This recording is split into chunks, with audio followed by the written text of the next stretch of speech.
Мы начинаем мою любимую тему недвижимость. Она мне нравится по многим причинам. Сейчас я приведу пример того, как разительно рынок недвижимости отличается от фондового рынка. Например, я покупаю акцию за $10, а затем ее цена возрастает до 20.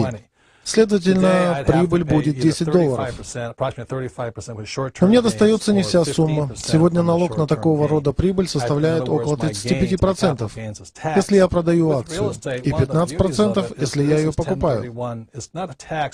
Не скажу, что недвижимость полностью лишена налогообложения.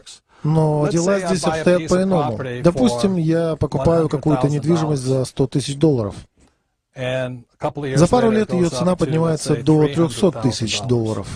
Продав эту недвижимость, я получу $200 000 прибыли, и мне придется заплатить государству всего 15%. Это не так уж и плохо, поскольку, сделая я это еще год назад, мне пришлось бы расстаться с 35% своих денег. Но вся прелесть недвижимости заключается в том, что я могу заключить сделку о продаже через агентство по недвижимости. Если всю капитальную прибыль с этой сделки я потрачу на приобретение у того же агентства более крупной недвижимости, скажем, стоимостью в $1 миллион, и внесу эти 200 000 как авансовый платеж, то эта сумма останется нетронутой налогами.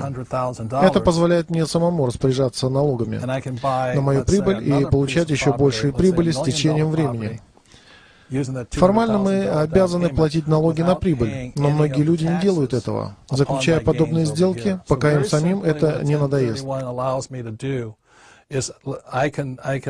В этом и есть преимущество недвижимости. Специалисты по недвижимости и всевозможные брокеры помогут вам найти наиболее приемлемые для вас варианты с наименьшими затратами и наибольшей возможностью возможной прибыли. Итак, самым большим преимуществом рынка недвижимости перед рынком ценных бумаг является то, что вы продаете, но не платите налогов на прибыль. Without having to pay that much in taxes. And so that's one of the advantages of real estate over paper assets such as stocks, bonds, and mutual funds. You can actually sell, but not have to pay the taxes.